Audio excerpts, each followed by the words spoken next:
Hello everyone and welcome to the finale of Omega Strikers Amateur Series Season 8. I'm here with Lego Mage and we're here to watch Forfeit Faster versus the Gapped guys in Pool 2.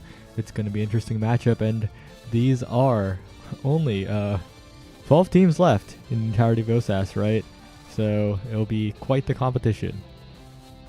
Yeah, it's shaping up to be a pretty tight finale. The last couple of seasons, there's been one team pretty much that came in and looked like the favorites to win it all and then absolutely dominated the group stages all the way through to win it. But this season, I don't think a team like that's emerged. I think a lot of these teams are pretty on par with each other. I think it's a much closer competition.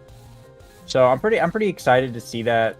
Hoping to get some close games. Gap guys and I gotta pull up the pool. Forfeit Faster. Seed 1 versus Seed 6 here. We saw Forfeit Faster kind of make the run last week and look pretty good in their qualifying games, but Gap guys are also a pretty good team that has been looking for a good finale run for what feels like a couple seasons now. So I'm excited to get into it. Looks like we're going to be on Tycho. Primetime Catalyst starting Awakenings.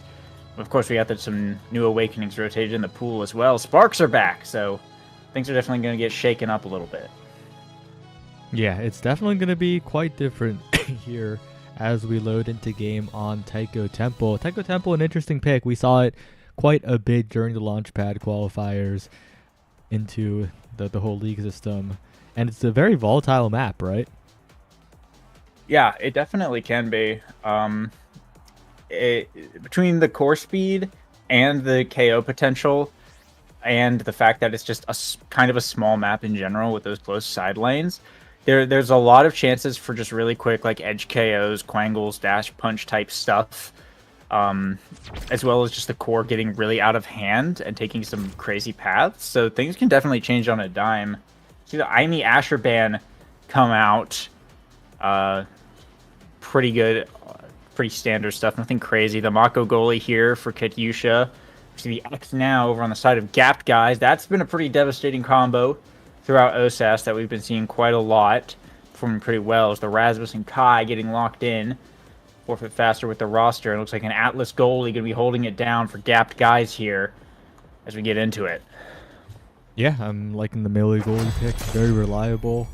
I think there was a bit of discussion about it last night, but melee goalies, very consistent. And in a volatile pool such as here in OSAS finale groups, you want consistency, especially when the start is Catalyst. You want melee goalies to be able to stuff out those flips.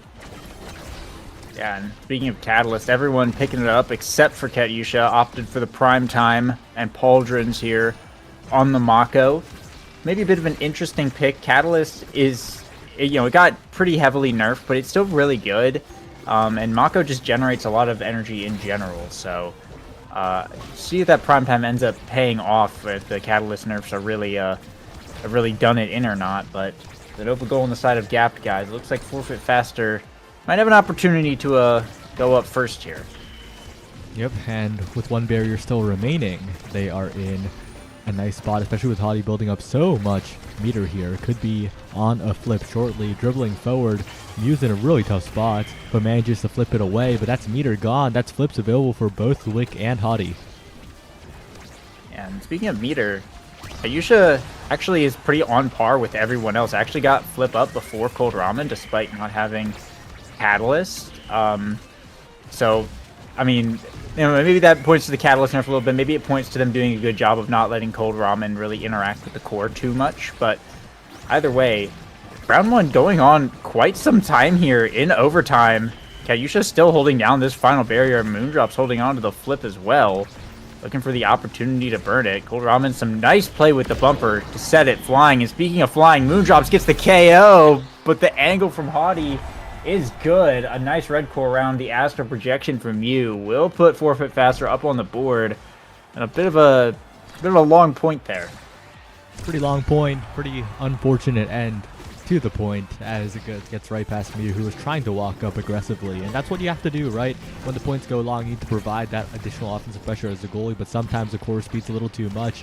And with Catalyst being the starter, those flips might be a little more common, but a great primary by Cold Ramen takes the second barrier. Moondrops with a flip in front of the net, and a quick conversion by the Gap guys to even up the scoreline. Held on to that flip, was saving it for next round, indeed. Sink it right in there to tie it up, and well, now we're on even playing field. This is where the game kind of really begins. Those first couple points tend to be just a little bit fake, but we'll see if 4-Foot Faster is able to close it out and take a set after that strong start. Elwick already with a nice breakaway play gets a barrier pretty quickly here. Like, keeping the offense up. Hottie's going into this bottom corner. Coreflip getting burnt by Mew. Has to get it out of there, but it will get back over to Moondrops to buy a bit more time for Mew to get some resources back up for the inevitable conversion back. But Kayusha's just absolutely been holding it down on the single barrier. Will lose the top one, but it's still in a pretty good position. An unfortunate bounce off the drum and a missed strike shot from Mew means an open goal. Hottie has a core flip available. Oh, a nice sword angle, but went for too much. A little bit greedy there, and Elwick able to snipe it with the barrage. 4-Foot Faster on set point. Really, really well timed with the barrage, barely catching it there. I didn't even think Luke would be in time as Hottie looks to have lagged out. Oh, are they back? A little bit of network connection issues here, but it looks like we're back. It looks like the round's getting started as Moondrops dribbles it up. And yeah, it was just really impeccable timing by Luik. Again, by Luik getting in there with the barrage with the delayed strike. Really showing the proficiency in the midfield here as these barriers are being taken. Nice core flip pass from Hottie. Gets it back down to Lick. And huge KO coming out from Katyusha. Off the snare drums, it looks like, on the center. He's going to take Moondrops out of it. It's going to be a power play for the side of 4-Foot Faster as Hottie's able to bring down that second one. Cold Ramen just looking to buy some time, but Katyusha bringing it up to Elwick. Trying to dribble down the field. Has the barrage. Nice clear by Mew. Still in a bit of a tough situation right now with that barrier still remaining up. Cold Ramen and Moondrops looking for something. Goes off the drum. Doesn't find it, though. Core flip out of Katyusha, so that's, it's a resource burnt.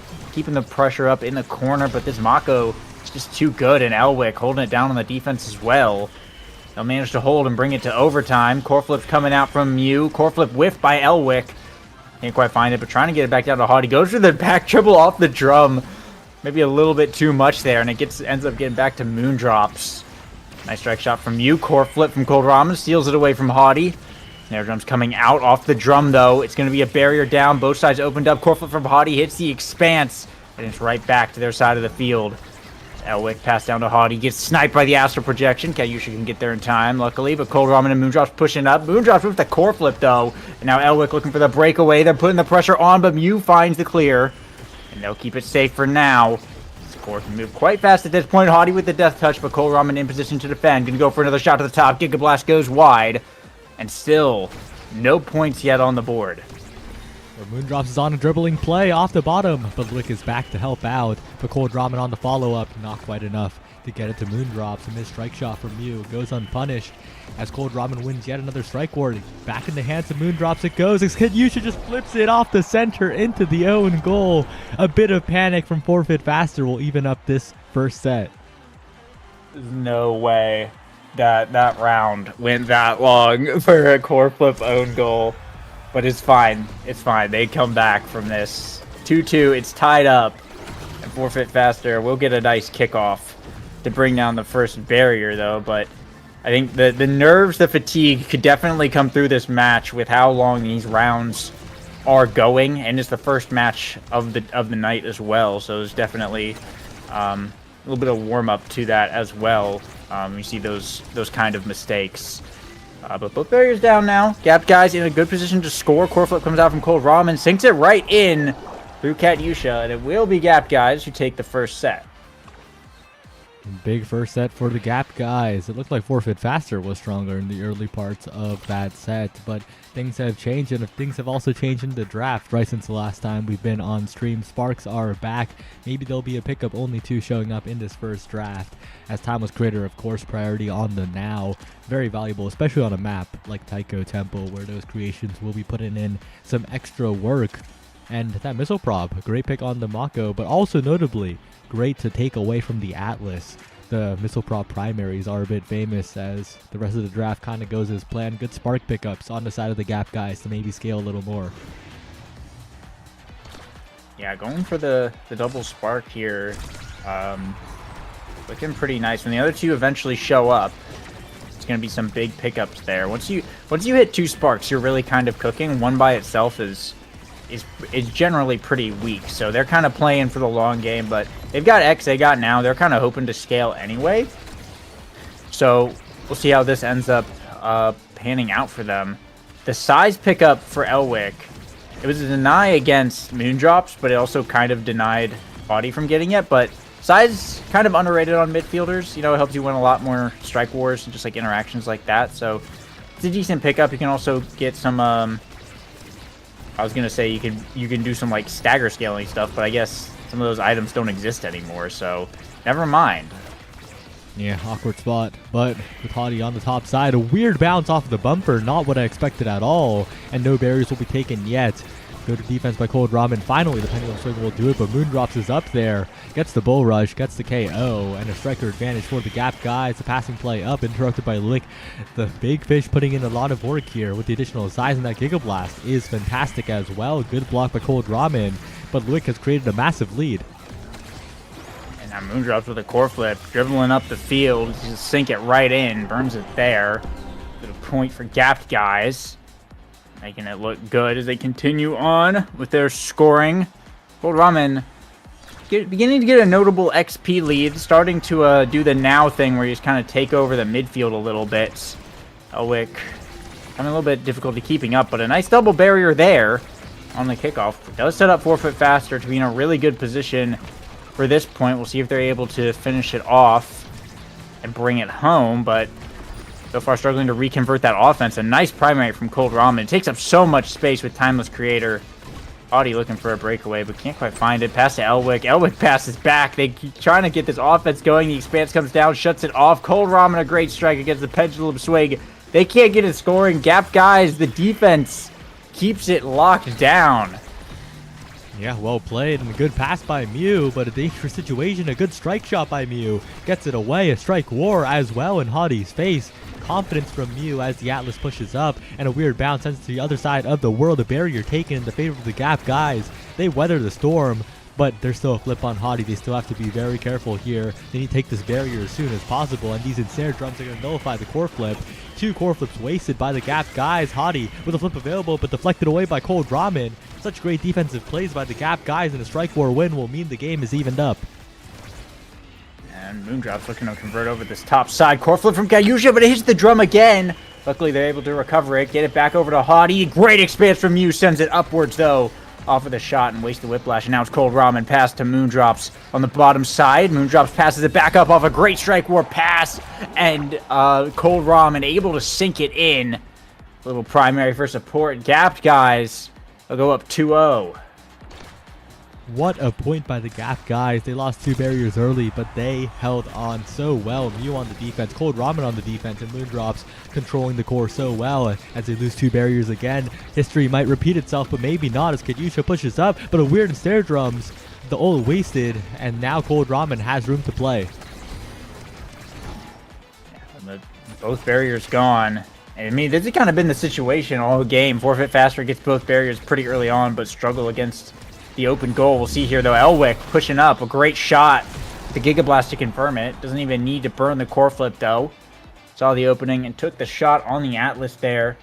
You know, when Cold Ramen's not back, Cold Ramen has been making up a big portion of Gap Guy's defense because of how Atlas is, how Atlas works on the open net. You kind of have to get it around him, but Cold Ramen's been covering those angles, and 4 foot faster was able to catch him out there.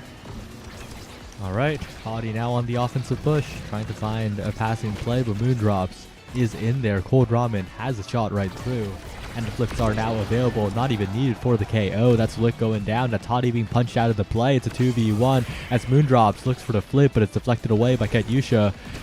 In the corner now, a weird deflection off of the ensnare drums, not the ensnare drums, the drum and bass. as Mew now dribbling on the top side, trying to prevent the double barrier, trying to prevent even one barrier from going down, but Luik will find the angle, will find the timing, and that will be one barrier found by Forfeit Faster. A weird bounce off the corner again means Hadi keeps control, but Cold Ramen continues defending into the corner quite consistently, and Mew will get it out in the end. Once again, the Gap guys holding on. Moondrops with the big Bull Rush X Maximus, finds the KO, is able to pick up a barrier here as well, off of the core flip from Katyusha. They're going to lose one on the return. Core will get back to Moondrops here. There's a little bit of time to work with, able to get it through Hadi. A nice little ricochet there. And will be Gapped guys taking yet another set here. Go up 2-0. And once again, Cold Ramen going to be the MVP heading into the draft. And it looks like Egoist on the table, as well as that Spark of Strength showing up. And Monumentalist. A lot of good potential things. Yeah, definitely is Egoist, though. Monumentalist, a bit of a bait here. You have Catalyst Start, and Egoist, of course. Just so incredibly strong, especially when nothing else on the table really has to be taken away from anyone else. Spark of Strength, a little bit of that Spark Deny, actually, coming out from Forfeit Faster, not letting any of that fall through to the Gap guys. But I think the Gap guys aren't too sad about that. They get good individual options. Rampage on the X and Hotshot on the Atlas. I think they're in a position to just clean up the sweep.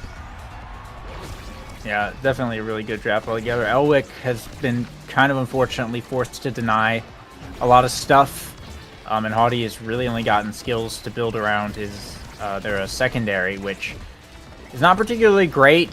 The extra speed is nice, twin drive is nice, but you need some size. You need to be able to take up a little bit of space in this Atlas's box, who is just now getting even more cooldowns and core speed. It was a huge draft win there from Gap guys. Forfeit Faster. We're left with really not a lot. So how it's been going so far, I think Gap guys, like you said, are just in a position to close this one out.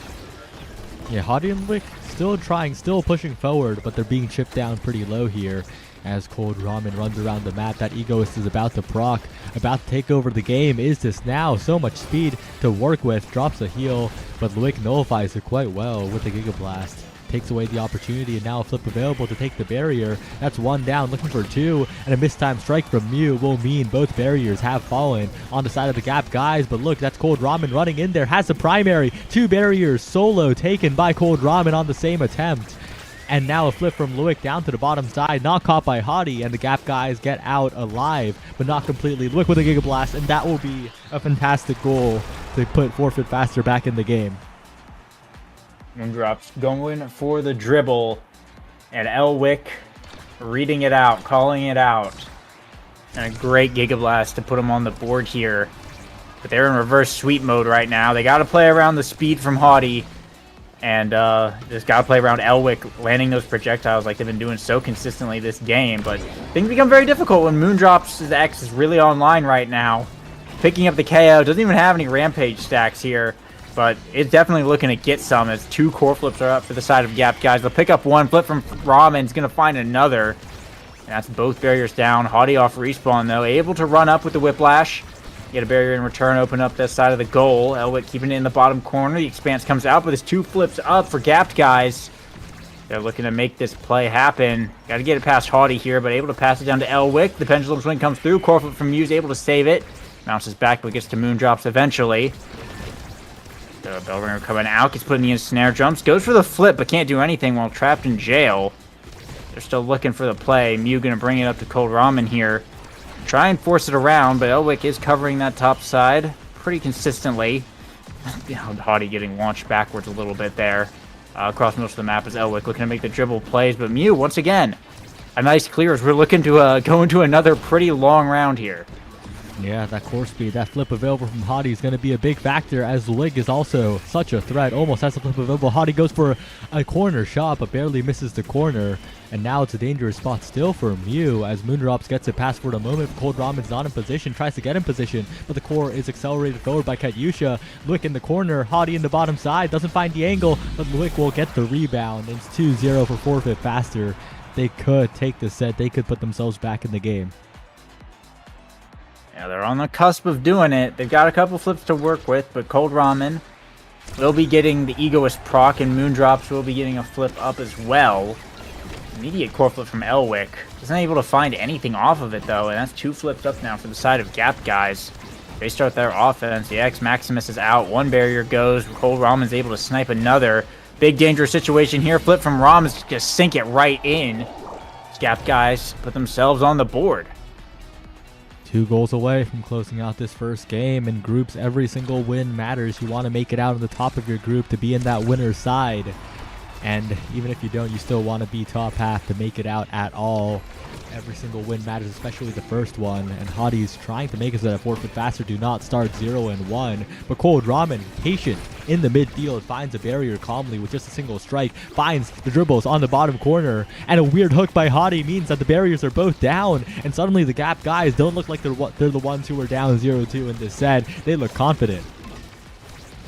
They're keeping the pressure on. Cold Ramen trying to send it in. Drum and Bass puts it away that one time. But Mew sending it right to Moondrops. Doesn't even need to hit it. It's just a perfect angle. Elwick was stunned and Katyusha was on the top. Gapped guys. Well, they'll steal one. They're on game point right now. Mew still has a flip. They're going to have 2 more up to work with as well. So is forfeit faster. It's all going to boil down to this right here. The pressure, it is all on the line for both these teams.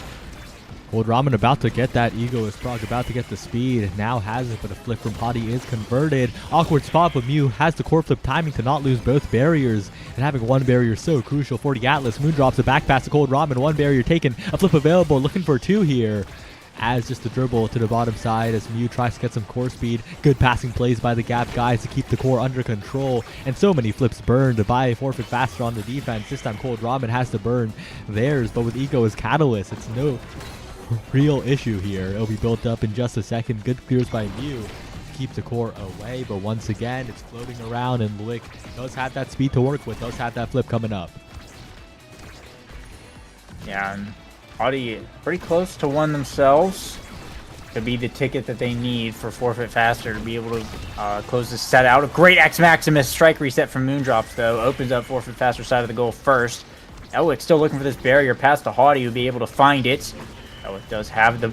Oh my gosh, almost a crazy Giga Blast. Goes for the flip, but hits the bumper. Haughty looking for the pass back up. Another shot blocked away. Haughty sends it in, but Elwick can't find the strike. Oh no, what's so coordinated. They're starting to fall apart. They get the KO, but there it is. Haughty with the pendulum swing. Able to sink it through Mew.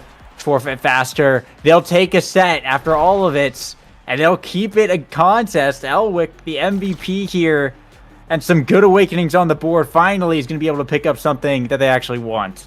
Fight or Flight has appeared. That's the awakening that could break open this game in the favor of forfeit faster. So much midfield control, and it's not hovered, it's not taken. Stack's taken instead, given on over. Fight or Flight still available somehow. And if it falls down to X, the game has gone over to the Gap guys pretty much. Fight or Flight still available at last pick. The strongest awakening on this patch. Whoa. And the Gap guys run away with a massive draft win. Yeah, they got... they absolutely made off like bandits on that. They got Stacks, Fight or Flight, and Stagger Swagger on their Atlas. Elwick went for the second Spark. I guess it's a deny against Moondrop, or yeah, against Moondrops, but just take the Fight or Flight there.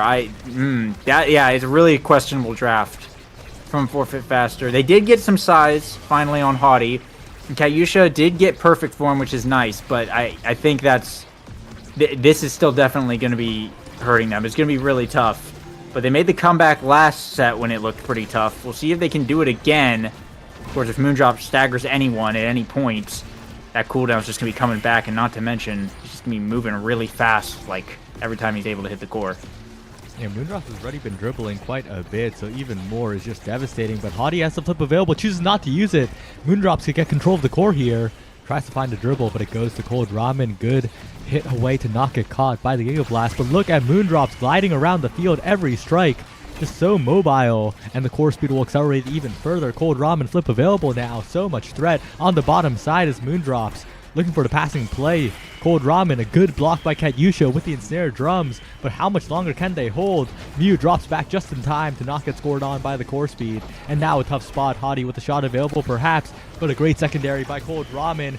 Dribbles, but a little bit too much of that dribbling play interrupted now as Moondrops a bounce off the bumper will be the one that scores it in the end. The core got stuck between the bell ringer and the drum, and it just set up the perfect angle to hit the to hit the center and fly right in as Gap guys continue on their way. Core flip burnt here really early. Moondrop's making a lot of plays off of the center drum rather than just going for it. Sometimes they've been working out, but sometimes it's just a little bit much.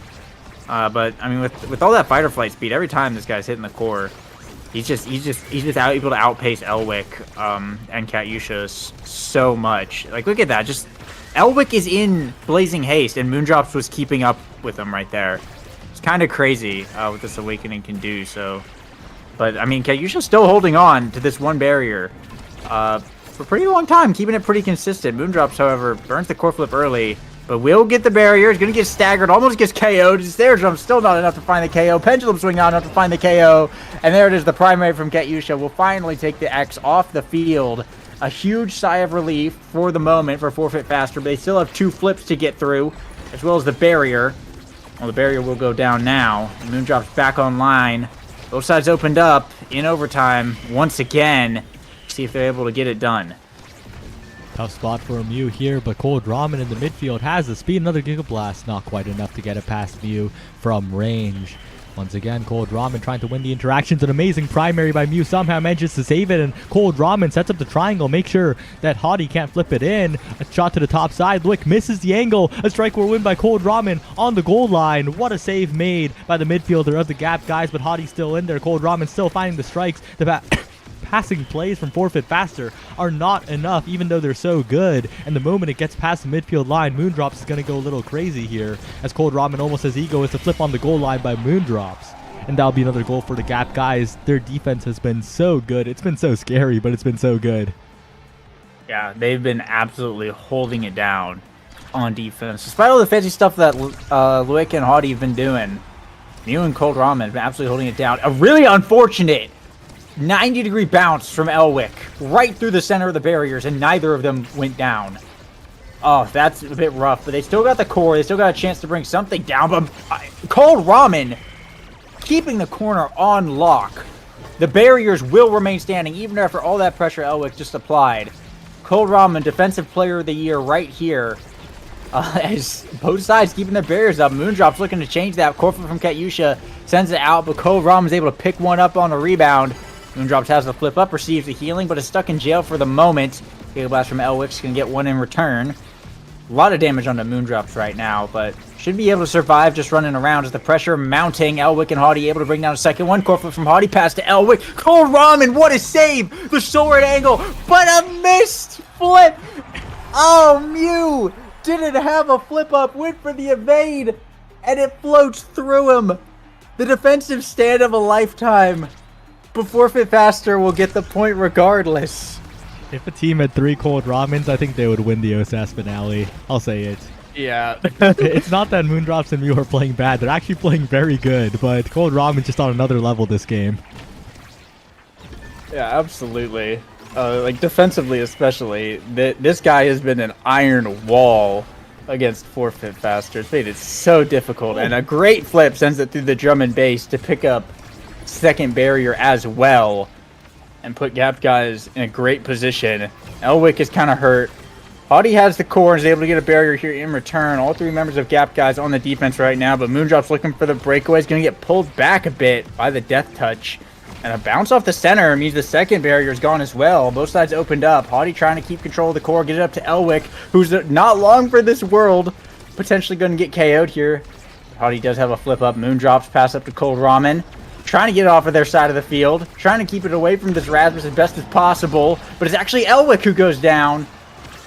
Now the power play is here. Core flip from Hottie. Stalls it out to buy some time. Katyusha in the top corner. A sword angle off the drum and bass. Keeps it safe. But Cold Ramen's got the ego. It's dribbling up the field. Whiffs the flip. Can't find the angle either. And a Giga Blast from Elwick. Mew able to block it though. Barrage pushes it through Cold Ramen, who's just not quite fast enough to get back in time. Another goal. A beautiful barrage from Elwick. And Forfeit Faster continue to stay in the match.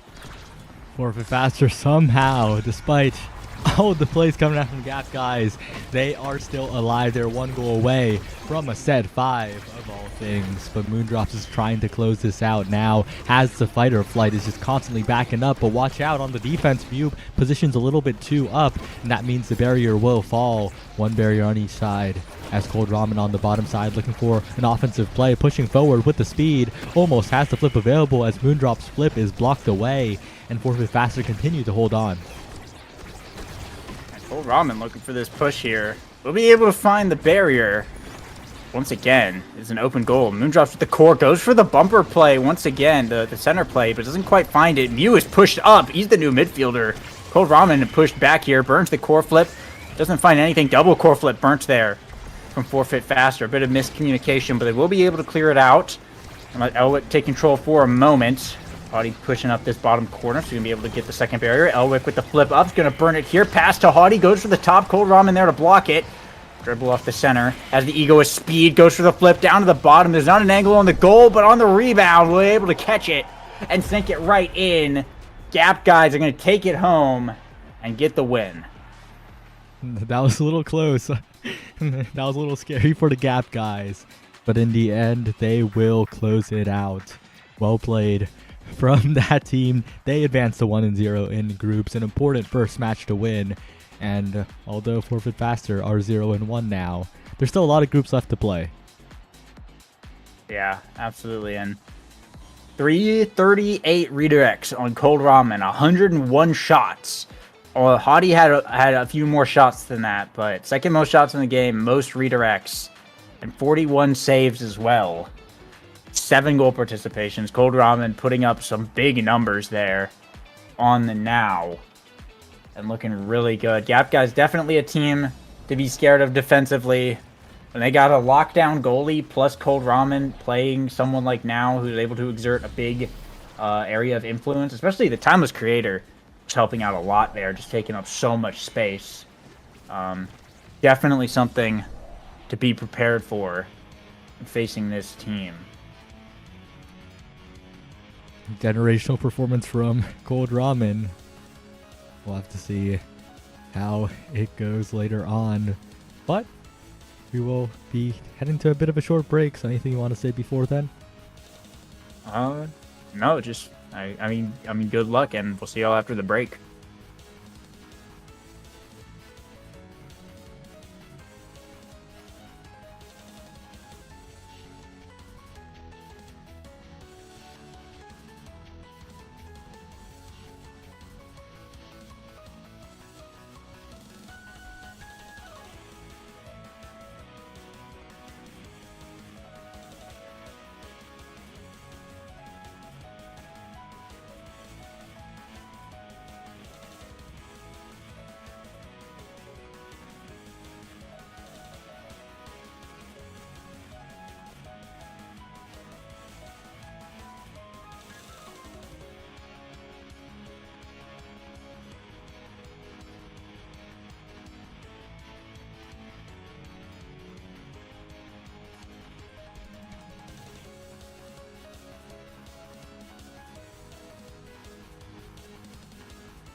Hello everyone, we're back in a bit of a classic matchup. It's Seraphim Crimson versus the Chikara Clinkers, two teams that have been in OSAS for quite a while, and this Seraphim Crimson might be a little bit different because usually you see them qualifying for the finale in some of the later weeks.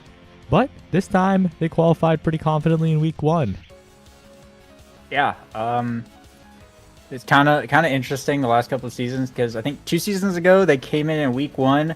And then got wiped in finale. The next season, they didn't qualify at all. And then this season, they came back in a really dominant performance in the regular season and qualified week 1 again. So we'll see if they're able to get it done. I think if there's a season for them to take home a top 3 placing, it's probably this one.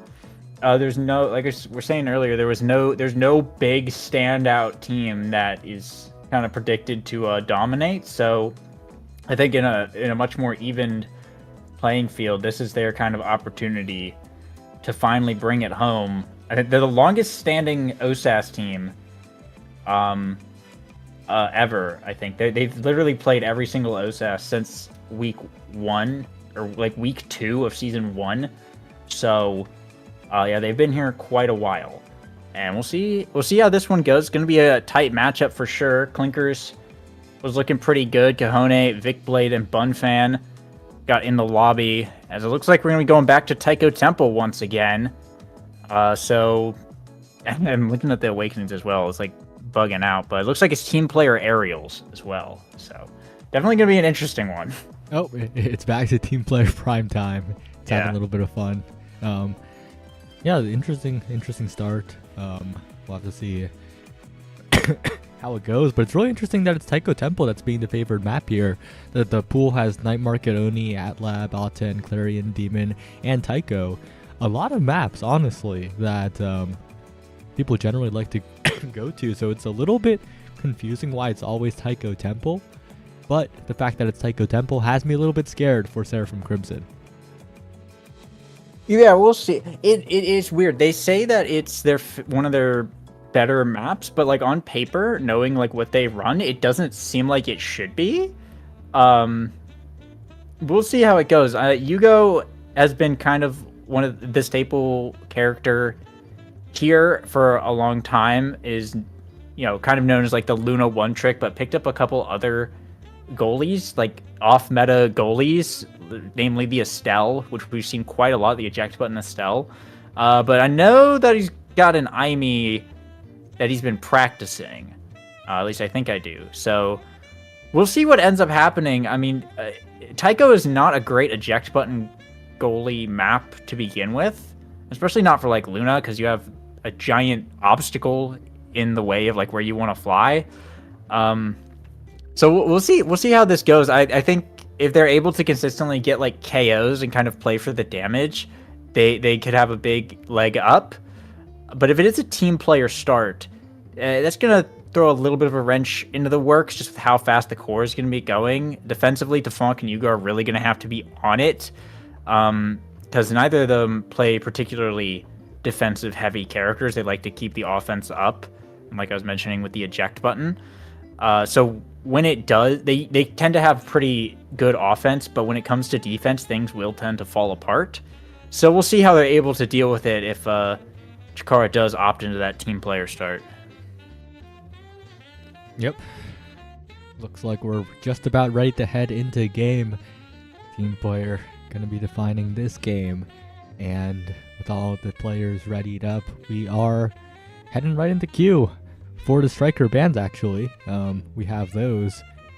Seraphim Crimson has banned the X, and Chikara Clinkers have banned the Luna. Makes sense. It's rare that you don't get Luna banned against this team. And it's kind of hard to ban out the other two. Just because it's hard to ban out brawlers in general, and, well, Luna is just kind of Yugo's thing. But it looks like we got a Finny hover. Oh yeah, that is a thing I think he's been practicing as well. So definitely going to be something interesting here.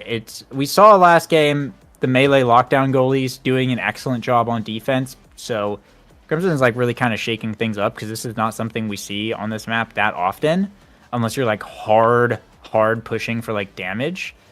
But we see the Asher, we see the Drakkar. things seem relatively normal here. We'll see how it goes. Switching over to the Estelle, possibly. As the double pick comes in from Clinkers. Curious to see what this is going to be. It's the Kazan and the Atlas. Really like the Atlas pickup here on Taiko Temple. We saw a little bit from Mew, but melee goalies on Taiko, they really make it much less stressful to defend those barriers, especially in the corner. Yugo, on the other hand, will have to provide a lot of midfield presence for that Estelle pick to be worth it. Yeah, and with Kazan Juno, that might be a little bit difficult. That Juno, I don't know that the Drakkar into Juno in the midfield, how this is gonna go. It looks like a lot of primetime pickups here. Actually, Tafonk is the only one who went team player. Everyone else went primetime, which I guess makes sense when you're running Kazan and Atlas. So not opting in to the team player. We'll still have some core speed to work with off of the Juno and the Kazan. So still going to be kind of a ugly situation for Crimson. It's a good comp from Chikara Clinkers here. I like it a lot. So we'll see how they're able to make it work. Malachi getting in there early. Yugo pushing forward as well, and Tafonk will be credited with that one. A fast goal from Seraphim Crimson, only 19 seconds in. Well played on the offense. If they can keep this up, this could be a very swift game.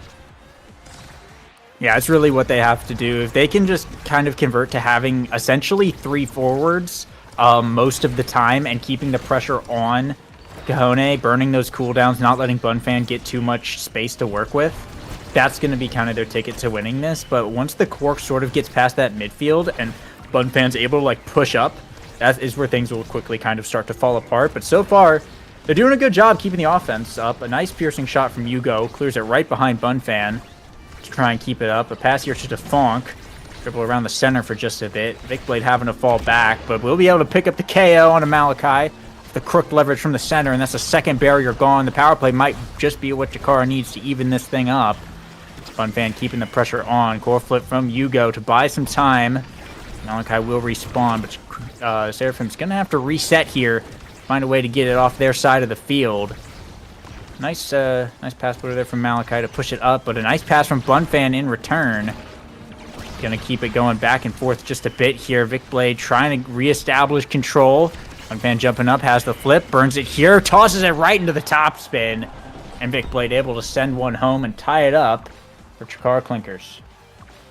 Really good team play there from Chikara Clinkers. I was a little bit scared for them in the mid-game of that point because Bunfan is being a bit predictable this game. I think Malachi and Yugo are both having a very easy time making predictive movements with both the Estelle piercing shot and with the Pat Splitter because it's kind of obvious where Bunfan will strike it, but in the end, if Bunfan can keep it up, it doesn't matter. Yeah, for sure, and big KO coming on Vicblade.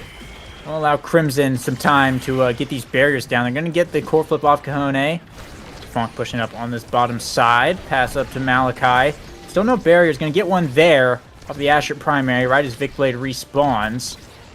And now Chikara looking to reestablish some kind of presence. A nice crooked leverage with the prime time from Vicblade. Get into this bottom corner. Kahone pushing up to the midfield here. Staggered though. Vicblade has to be a little bit cautious. Malachi does have a flip up. And they're hunting.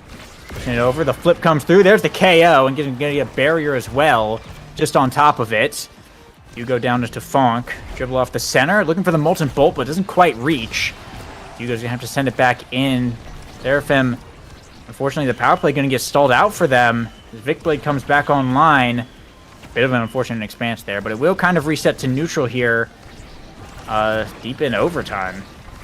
And Malachi's Pat Splitter still proving a bit of a threat on the top side, walling it out, playing the midfield. Fonk going for the shot a bit creatively there, but Vicblade will be able to send it away yet again. Malachi core speed, not a shot though, as once again Seraphim Crimson a bit sloppy on the offense at the moment. Vicblade pushing forward, flip forced out of Yugo. Again, a little bit sloppy on the defense as well. Seraphim Crimson need to clean up their act because right now they're running out of chances. Yeah, wow. Fonk actually got the angle off the center. Went for it, has gone for it multiple times this round, and that was the one right there. Caught Kahone without a cooldown. And they'll be up on the board. But yeah, like you're pointing out, sometimes it looks like they're playing really well on the offense, and sometimes the communication starts to fall apart, and it sort of becomes a lot of individual plays that are less in tune with the team around them. And we'll have to see as the game goes on which version of Seraphim Crimson ends up showing up tonight. But they're in a bit of a predicament right now. We'll see if they're able to get out of it. Oh, but a big misflip from Bunfan. Way too preemptive on that one, and that means Malachi is thriving on the top side, has regen basically to full, but Tefong cannot say the same. Gets taken off with the center. But once again, Yugo having a very easy time clearing against Bunfan. I feel like that shouldn't be the case. It's the Estelle versus Juno matchup, and there it is. There's the Bunfan slime to close out that point, and we're headed to a 0.5. Yeah, coming in 0.5. It is definitely, I think, a rough matchup for Yugo into the Estelle. But like you're pointing out, Bunfan's been making some predictable moves and hasn't been doing anything like super crazy yet. So Crimson has luckily had that. A nice KO, though, from Tefong on the ledge. We'll actually see another power play here, and Malachi able to strike with a slime. Doesn't mean an open goal. They have the opportunity to take the set home. A barrier beam doesn't quite connect. Rosethorn's coming in, but there it is, the dash from Malachi, able to stuff it through. And that's set 1, going to Seraphim Crimson. Seraphim Crimson managed to close it out, and Chikara Clinkers just need to be more patient. So many preemptive strikes, and that's fine if you're playing close form Kazan. But Kiene and Bunfan both not patient enough with it, and now with Twin Drive, a big pickup for the eject button enjoyer and Yuga, who has been using that secondary perhaps a bit too much, but with the Twin Drive will be much less punished for it. Yeah, Yugo definitely likes to blink around for sure. Got the size, the Rampage on the Asher. It's going to be a big pickup on this map, but you also see the size on the Kazan and the Siege Machine here for the Atlas. Opting for it over the Monumentalist. The Monumentalist and Timeless were both there, but Bunfan went for Timeless, and the Monumentalist ended up not getting picked up. So it's that hurts a little bit that all the creations are kind of gone when you have Atlas there. But Siege Machine, the projectile distance, like cast range, is pretty nice to have. So it's a pretty good draft, kind of for both sides. There's nothing like insane. So we'll just have to see how they end up playing it. Unfortunately, an early death from Malachi isn't going to be great. Puts Chikara in a good position to bring down the second barrier and get a bit of an early lead. Yeah, speaking of the draft, though, I feel like Bunfan made a bit of an error there. Went for the Timeless, which is like, of course, Juno Creations. It's a bit of a bait. But Unstoppable was available, and that's an Estelle goalie. Unstoppable makes Estelle goalie's life basically impossible, pretty much. And that went untaken by the Chikara Clinkers. Bunfan had the chance to do it, but maybe it won't matter as Vicblade is efficiently converting, has the flip available, and got size in that last draft. It could be the Vicblade show. It very well could. I've been seeing a lot out of Vicblade, and I think as the drafts continue, we'll only be beginning to see more of it. But no Rampage stacks on this Asher yet, which isn't particularly great. Because Vicblade is currently outsizing Malachi, which you don't really want to be the case when your kind of game plan revolves around needing offense to work. Speaking of needing offense to work, Malachi getting just taken out there entirely once again. Chikara putting this brawler on lock, not letting any Rampage stacks get built up, not letting him do anything. And Corflet from Bunfan brings down the second barrier now. Another rough start here for Seraphim Crimson as a whiff flip from Yugo. It's going to fly right in, and Chikara Clinkers, they're on set point. That's a very, very tough set for Seraphim Crimson so far. Malachi being targeted down. I think Chikara Clinkers have recognized that Malachi is the one creating most of these opportunities. Almost all of these opportunities, really, for Seraphim Crimson. So that kind of damage target is so valuable here, and if they can pick up some more damage awakenings, play to that game plan, that could be them turning this entire game around as Yugo defends the barriers. But it's still a tough spot as Malachi's taking so much damage. Yeah, for sure. Not a lot of energy to work with either. Not particularly great. So good defensive support there from Tefong. Keep Vicblade in check in that corner, but we're getting past just a little bit. A nice blink from Yugo. We'll be able to save it away. But Malachi, once again, looking really hurt. And Vicblade coming back, looking for the KO. just throwing him around. Ooh, just enough energy barely to avoid the top spin, but not looking healthy at all. If the core goes anywhere near him, chip damage will probably be enough. Kahone actually looking for the KO back there as Vicblade and Bunfan are going to town on these barriers. The KO comes through, and another power play for the side of Chikara Clinkers. The barrier's down. Vicblade still's got a flip up. Bunfan Slime bringing it in. The flip goes wide. Yugo has to flip it back. Gets one on the return, and Malachi back online here, but Vicblade able to receive the core. A shot to the top is just out of blink range for Yugo. Chikara Clinkers will tie it up with a set now of their own. And if they can pick up the right damage awakenings, if they can pick up the right awakenings in this draft, this could be the game turning around completely. Catalyst and Fighter Flight, the two awakenings I have in my eyes this time. And Catalyst will be the first pickup. That's Fighter Flight available for Yugo, but honestly, it's much less good on the goalie, so it might even be passed up.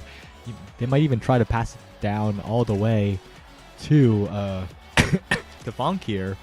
But somehow it falls all the way down to Bunfan. I think that's a massive mistake from Seraphim Crimson. They lose both Catalyst and Fighter Flight to the two forwards of Chikara Clinkers. And I think that might just be the game. They don't have the survivability. They don't have what's necessary to keep themselves alive. Malachi's just going to get targeted the same as before. Yeah. I think they wanted to deny the jump distance from the Juno, but not taking Fighter Flight on the Funk is definitely a big misdraft there. Well, they're able to get a point, so I guess it didn't really matter there, but also looking at like everything that Clinkers got, they got Fighter Flight on Kahone. That guy can now kind of just walk up to the midfield a lot easier and apply that pressure. Like, look right here on kickoff. Has the knife's edge. Yeah, I don't know what I said, but yeah, knife's edge. He's able to walk up and provide that extra support, which is really useful on those melee goalies. And once again, winning the strike wars as well as Malachi's health bar is falling. Keone once again looking much better, looking warmed up earlier on in this game. Keone was losing those same strike wars, but he's getting them out of there.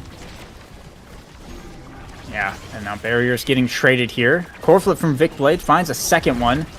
Malachi has to burn the last bit of his energy. Vicblade passes the slime. Yugo, a great blink, will save it away, but Malachi was not ready for that one. Vicblade gonna place a beautiful shot right below him and sink it in, tying it up now 1-1, 1-1. Energy's just about even as well as we continue on with set 3. Yugo, amazing flip from Tefunk actually to find the KO, and this could be what Seraphim Crimson needs to take this point to get a lead in this set. As Malachi strike wars the flip, gets in there, and if Malachi's allowed to stay alive, this is what happens. That's why Chikara Clinkers have been targeting Malachi with damage so much, but it's Bunfan's time to shine. One barrier taken, looking for two. The slimes are enough. The make it rain is perfect. And once again, they turn it around. Chikara Clinkers, they come back with a vengeance. Fortunately, you go a little bit hasty on the piercing shot. Ended up, the slime hit it, and then the piercing shot hit it, and then the slime ate it up and shot it right back. And wow, look at Kahone on kickoff, just literally walking up and expansing to guarantee that they get the core over on Crimson's side. The knife's edge speed is really nice on slow goalie, like Atlas, along with, of course, went for the momentum boot start as well. So we see a lot more plays like that. First barrier, though, going over to Crimson. Vicblade does have a flip up and can be able to get one in return. They're looking for more. Done's still hovering around this bottom side, trying to make something happen. The slimes are coming out from Bunfan. So far, the defense holds. Nice blink up from Yugo. The piercing shot gets the second barrier. Clinker's side of the field is opened up. Oh, but a good pass by Bunfan down, and that's a KO onto Tefunk. That's the Drakkar going down. The midfield presence gone. Vicblade now with the additional size, with the additional strikes, with the closed form, pushing it forward. Yugo gets it out for a moment, but Vicblade's right back in it. But the slime placement from Bunfan, a bit suboptimal. They can't convert here, but they get so much damage on Malachi. If they can close out this KO, it could be huge. Yugo with the blink to get it away for the moment. Tefunk to the top side, but that's the KO found, and now it's a bit of a doomsday scenario for Seraphim Crimson. Yeah, another power play here, and Vicblade able to pick up that second barrier. They've got the pressure now off the center. The slimes are out. Bunfan whiffing strikes left and right, though. Could be costly. Malachi back online, but Vicblade's going to make it happen anyway. A dribble off the bumper right into the bottom. Sink home a dimer there. Chikara Clinkers. They'll take a second set now. 3-1 for that. Vic Blade gonna be the MVP. They're gonna get something good on this draft for the Kazan. I'm eyeing up that perfect form. Hot Shot is also available for someone. All three members, honestly, of Clinkers could go for that. But we'll see how this goes. They need to deny Stagger Swagger. Chikara Clinkers That's true. need to make sure Malachi cannot get Stagger Swagger. That is what the eyes are on, and that's a great deny from Kiane. Chikara Clinkers might have just won the game, but a weird pickup, Super Surge, greedy pickup from Bunfan. You could have denied the Spark of Rizzo, and Malachi could be surviving here. Yeah, Bunfan might need to take a look back at the drawing board for the drafts here, because the Timeless Creator and now the Super Surge. It's great for yourself, but the game plan is clear, right? Malachi needs to die for this team to win. Yeah. It's one Spark by itself is not a lot of stagger, but it is definitely some, and it's going to help out quite a lot, especially Asher is going to get some damage reduction off of the secondary.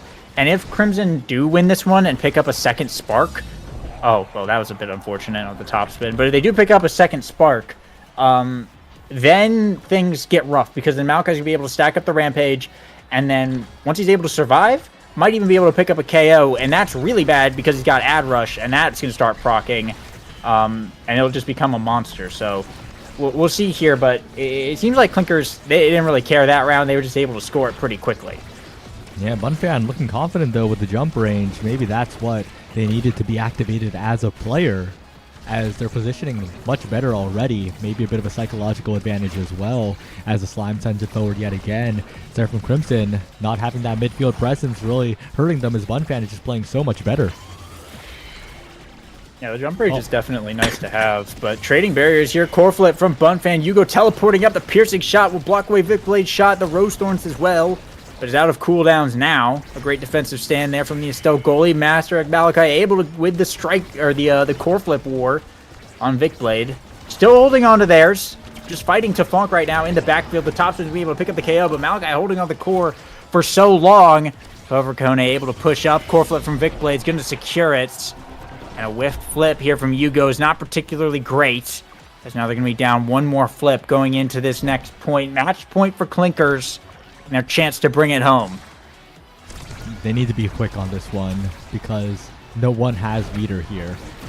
Core flip's coming up, could be devastating, but Vic Blade is nearly being taken out by Malachi, looking for the Ad Rush reset, but that's one barrier down already. That's the slimes from Bunfan. That's another primary from Kione, but Malachi's in control. Two barriers taken in an instant. This is the threat that Chikara Clinkers have been making sure cannot be activated. And once again, Malachi in position, a perfect pass splitter to redirect the core right between Bunfan and Kione. And once again, Seraphim Crimson back in it. A huge path splitter. That angle was perfect, just barely out of Cajone's strike range. Still in a bit of the danger zone, though. Match point is never a spot you want to be in, but still making it a game. Staying in here, but now looks like the damage is once again getting thrown onto Malachi. As Clinker's going to lose their first barrier. Slime's coming through, but Defonk able to hold on to it. Still in this tight corner situation. Hugo will lose one barrier here. Vic Blade looking for more. Not quite able to find it, but two flips to work with. Vic Blade taking huge damage. The Atlas Ult going to have to come out to heal that. Core flip pass up to Bunfan, who misses the strike. Oh, devastating. That could have been a barrier. But now the core once again in Crimson's hands for the moment, until Vic Blade literally just shot it back and got the second barrier. Yeah, Defonk in a lot of trouble here. Kiane with the flip, walking up, looking to try and close out this game as Vic Blade's in there to the top side. Hugo somehow manages to blink for the save. But Vic Blade, one more chance. No, it's still out of there. And now Malachi has the opportunity to Fonk, has the patience to not hit into the expanse, but it doesn't get caught by Malachi. Aggressive push by Hugo. Barrier taken. Seraphim Crimson need to find the shot now as Defonk strike shotguns it in and keeps them alive. What a save by Hugo in that point. What a conversion by Defonk. And Bunfan is just missing strikes left and right. Needs to be patient. Just needs to press the strike button. This team this is the heart attack team. No one else in the world makes the save with that blink except Hugo, and instantly 2 barriers down on the side of Chikara Clinkers. The offense is up. Malachi pushing in with a barrier beam, just gonna sink it right in. Push Cajone out of the way. said we're going to a set 5. This is a Crimson game that wasn't a 3-0. It has to go to set 5. That's the rules. And Yugo going to be the MVP here. Huge draft. It's all or nothing here. 2 sparks on the board. Egoist showing up. Rapid fire. Everything's going to matter right now. This is a bit of a nightmare scenario. There's so many ways this draft can go. Egoist passed up on. Wait, you're taking sparks. Why didn't Yugo take Egoist? Why are we giving Egoist to Kazan, and suddenly Chikara Clinkers are back with the draft lead, and 1-2 punch falls as well. A massive draft blunder on all levels by Seraphim Crimson. When they had all the control, they do get missile prop, they do get the additional stagger, but this is Catalyst perfect form Egoist Kazan and 1-2 punch fight or flight Juno. Yeah. Oh no. Yeah, Yugo needed to just take the Egoist, get that off the board. If they wanted to get the second spark, they could, but also denying the Egoist, or denying the 1-2 punch would have been nice here as well. But yeah, passing up on that Egoist is a massive mistake, especially when Vic Blade's the one that ended up getting it. And already has a core flip up, by the way. Both barriers gone. So we'll see how they're able to play it, but this is going to be a tight one for sure if Seraphim Crimson want to bring it back. They'll have the opportunities to try and make something, but if Vic Blade ever gets a hold of that core, things are just going to start to fall apart very quickly as, well, literally received the pass and just flipped it right in. And it's going to have another core flip up this point as well to kind of do the same thing. Yeah, and that's exactly what happened. That's exactly what happened at that point. On the bright side, Seraphim Crimson do have quite a bit of meter to work with, and of course Defonk does have that missile prop on that Drakkar, so it's going to be a lot easier for them to play in these situations, a lot easier for them to beat Q&A. Q&A staying solid, and oh wait, huge KO onto the Kazan. That's the main player gone for quite a bit. That's Defonk and Malachi in position. They can build up some stacks of Rampage perhaps on Malachi. That could be huge as Bunfan jumps ahead. The respawns come in, but that's the barrier being taken in the favor of Malachi. Seraphim Crimson right back in it if they can convert. Yeah, the Slime once again beating out Yugo, and a core flip from Bunfan. Goes for a weird angle, trying to get it to Vic Blade here. Malachi on the top side, got the pass splitter, trying to hold it down. Core flip from Defonk, passes it to Malachi. They're going to the bottom. Defonk pushing up, doesn't have the shotgun though. And Chikara Clinker is able to clear it out. Yugo once again trying to reestablish this offense. Defonk's got to get it through. Malachi dribble onto the bottom, but Kahone with a nice clear up to Bunfan. The Slime's coming out, trying to pass it to Vic Blade. Can't quite find it though as we go into overtime. Top spin dribble from Vic Blade, but Yugo's able to block it away. Bunfan now bringing it down to the bottom to Fong, making the core go quite fast. Can receive it once again. Pass up to Malachi, but shot right to Kahone, who's able to core flip it out of there. Bit of a preemptive blink there from Yugo. And go for the piercing shot to try and pass it out of there. The quick leverage from Vic Blade. An ugly, disgusting dash to sink it in. What is this Kazan character? Vic Blade is going to bring Chikara Clinkers to match point once again. Does burn the Egoist arc, but has the core flip available as we go into this potentially last point for Clinkers. Yugo needs to be a little bit more consistent on the defense here. That's a lot of damage, though. That's a double barrier. Seraphim Crimson, the heart attack team is back as they find the goal out of absolutely nowhere. What? Who wrote this?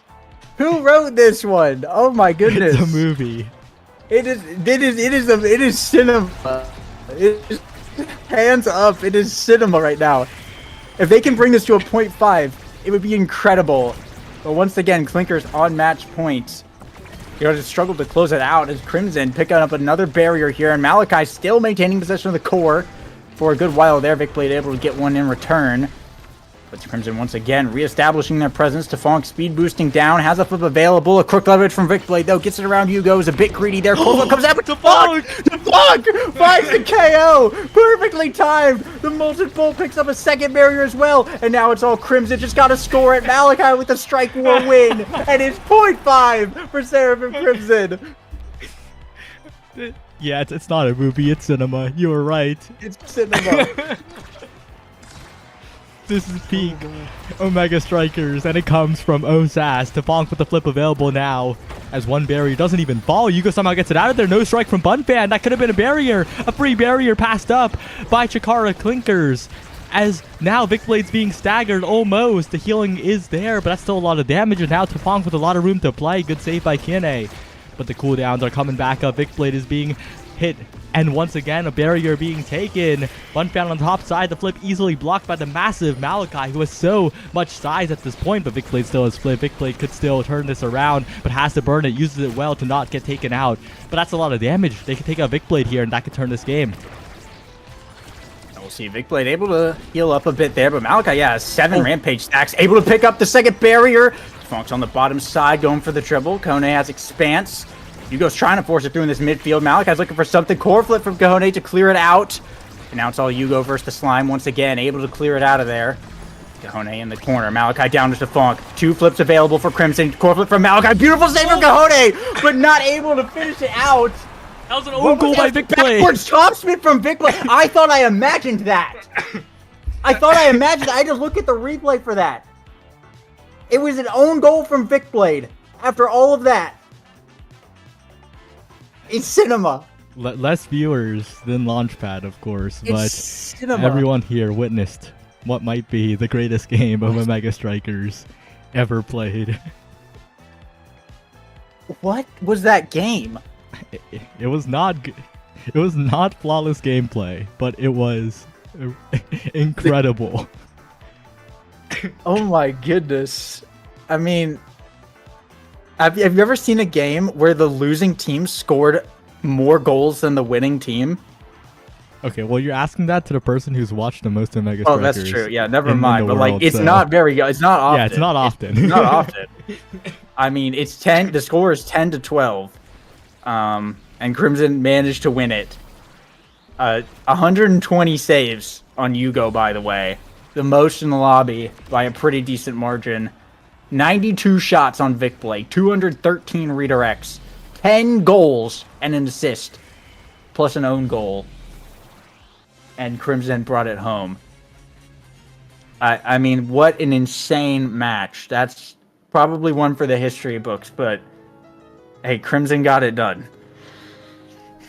Oh, and it feels so bad too because of how well Vicblade was playing, right? Yeah.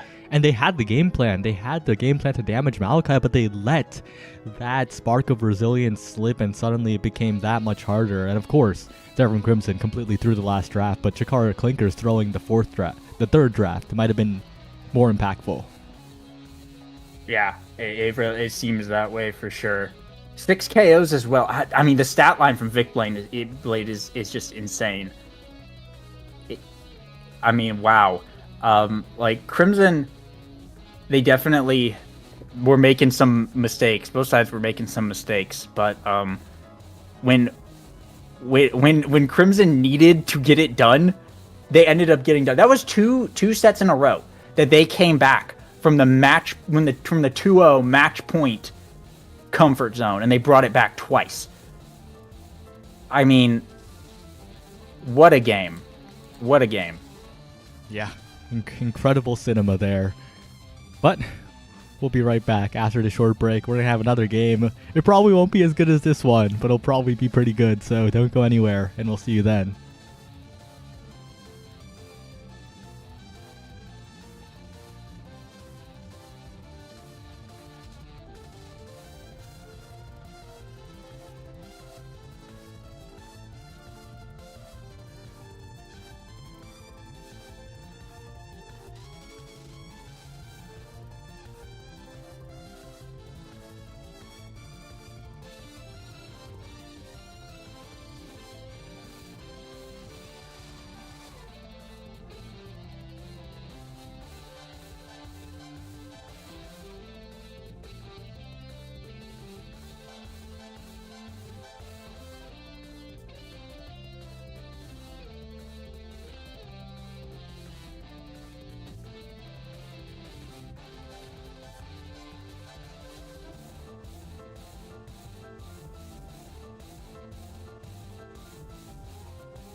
Welcome back. After that last game, I'm a bit exhausted, but we're here with Chikara Cheating versus Chikara Space Train. Pool 2 is a bit of a Chikara civil war. Actually, there are 4 out of 6 teams that are from Chikara, so we'll see which ones make it out. On the bright side, though, at least one of them is guaranteed to make it out. Yeah, at least one's guaranteed to make it out. At least one is like guaranteed to not make it out, though.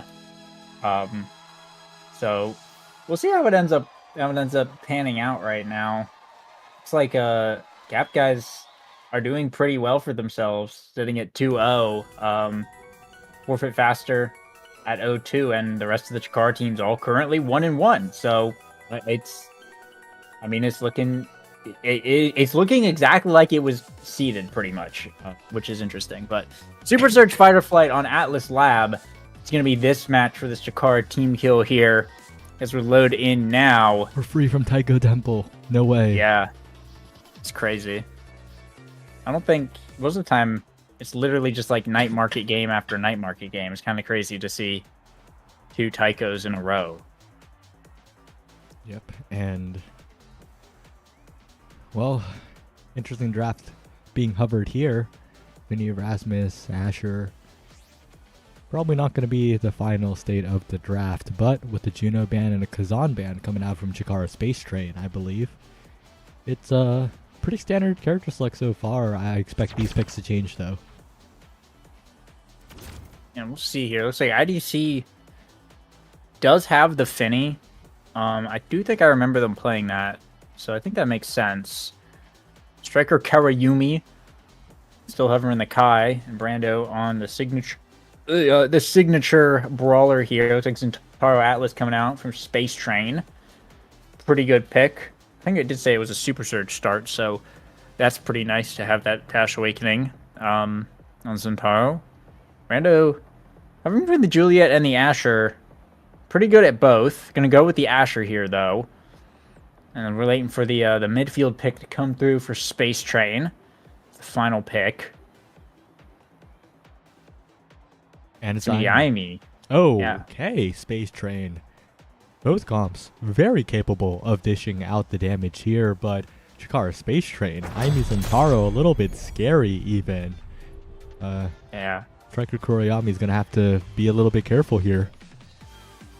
Yeah, we do have a fight or flight start here. Haunting the only one going for the Super Surge on the Zentaro, everyone else going for the fight or flight. So that's kind of interesting. Brando, once again, is going for the Van Brace on the Asher to try and survive, not slick kicks. I guess has the fight or flight, so it's going to get made up for just a little bit. Mag Souls on Striker Kuriyami.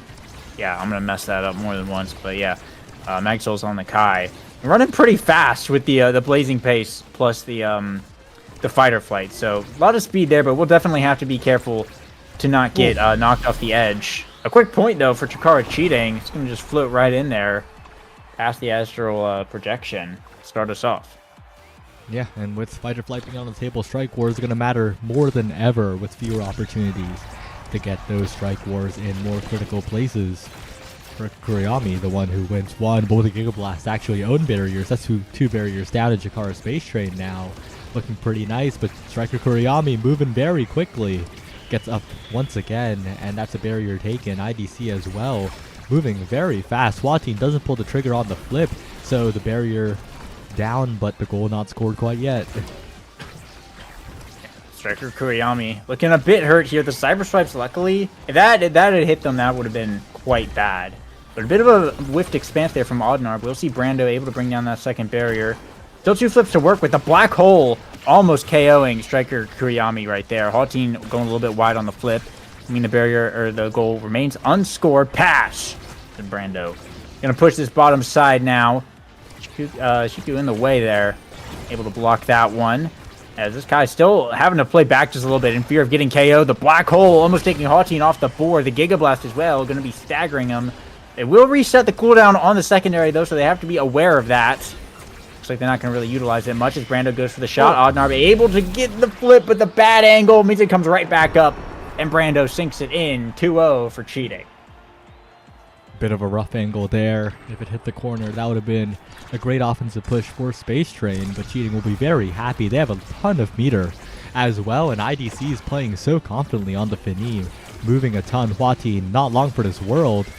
Good healing coming out from Odnar, but it might not be enough as Huati has no meter. Yeah, so a lot of damage coming out onto this Kai, but IDC able to just have some damage of their own. The Giga Blast coming through. Huati having to hide in that corner for a bit to avoid Brando. Just let the core fly around the center there. Can't make a big play if you're getting KO'd. You're going to stand on the orb, but Brando able to pick up the KO before it spawns. Power play for Chikara Cheating now. They're trying to bring down the second barrier. Shiku also looking pretty hurt here. Brando able to bring it down. Open up their side of the goal. Hovering this Aimi as well, who almost has core flip. It could be a really big KO if they're able to pick it up. There's a flip like that as IDC just walking up the field right now. Has a flip available, letting Striker Kuriyami become the new goalie. Well, that flip gets burned. Not going to be able to find much out of it, though. We're about to enter overtime. Overtime ticks over, but Brando, a simple shot to the top side, will close out this set. Chikara Cheating looking firmly like the more, I guess, complete team in this first set here. Chikara Space Train not as synergistic, it feels like, and rewarded with an Egoist pickup. What a strong awakening to have right there. Yeah, definitely a good pickup here for Brando. They should opt to actually gonna go for the build different, go for the size. Ego is still on the board though. Could go to the Finny. No, goes for Deadeye. Ego is still going on pick. Explosive entrance. Double dash for Hawteen. Over Egoist is crazy. Ego is going to fall all the way down to Striker Kuriyami on the Kai. And missile prop here for the Aimi. Not going to go for the extra special. But yeah, that Ego is dropping that far. And double dash on Hawteen is kind of crazy. Yeah, it should never have fallen down to Hawteen in the first place. But Hawteen passing it up is very, very concerning. Now Striker Kuriyami, the world is their oyster. They can solo win this game. Yeah, this Kai has a lot of mobility here. Still going to have to deal with some survivability issues, but just more damage coming out from Space Train, but definitely going to be running really, really fast. As well as if they do get staggered, they're just going to have the blazing pace up once again, be able to run even faster as they're getting the offense going. Bring down one barrier. Flip comes out of Odd Narb. The glitch pop from Shiku is not going to be able to send it too far, though. Hawteen looking a bit rough over in this Cheating's backfield there. Have to play a little bit safe. Going for the Oni's Blade. The Firewall Sentry also coming out. It's going to be enough pressure to force it through the Finny. Space Train going to be first on the board. Well played. Very solid defense coming out from Chikara Space Train, making sure that they can convert it onto the offense with the Firewall Sentry. And that means Chico and Hawteen have built out a lot of meter. But as Brando and IDC push up, these barriers could be gone quite quickly, but a good strike war win from Hawteen. Good patient clears from Odnarb, and the barrier will stand for a little while longer. Now one barrier down now here. Cheating look to continue their offense, but a few missed strikes will mean it does float back to IDC a bit there. Got some speed to work with on the Finny, as well as a flip available. They did the goalie rotation once. We'll see if they have to do it again. Looks like they will. It's IDC taking center field here. The Black Hole providing a little bit of trouble, but going to have to burn the flip defensively to get out of there. A lot of damage on IDC. The Oni's Blade might find the KO. Can't find the passive. IDC will stay alive. The second barrier falls. That backfield is not looking healthy for Chikara Cheating. It's going to be up to Brando to make something happen. Luckily, the orbs will be able to bring them back up to full health here. The Black Hole pops. Actually, enough to KO Chiku, which is pretty insane as the Egoist pops for Striker Kuriyami. And Brando pushes it through. It's a KO on Odnarb. And Striker Kuriyami sinks it in with the flip. Those are the kinds of plays you have to be scared of. Chikara Cheating has all the tools they need to do that. Basically every point, pretty much, with the Egoist and Brando pushing forward. That's one barrier down already. Almost a flip available for Brando. And pushing on through the expanse a little bit late means that the barriers are opened up, and a critical strike war win from Hawteen, using the extra dash to convert into a barrier. But once again, to Brando's hands, once Kuriyami's allowed to fly across the field, that could be huge. But a good strike war win by Shiku means that once again, Chikara Space Train are still in it. Brando going for the top is going to be good. Odnarb doesn't have the range on the expanse to catch it. A nice shot from Brando. We'll put Cheating once again up on set point here.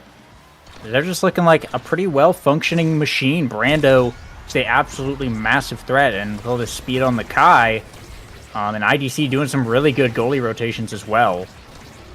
It looks like Space Train, without any consistent damage, are going to have a hard time bringing this one back.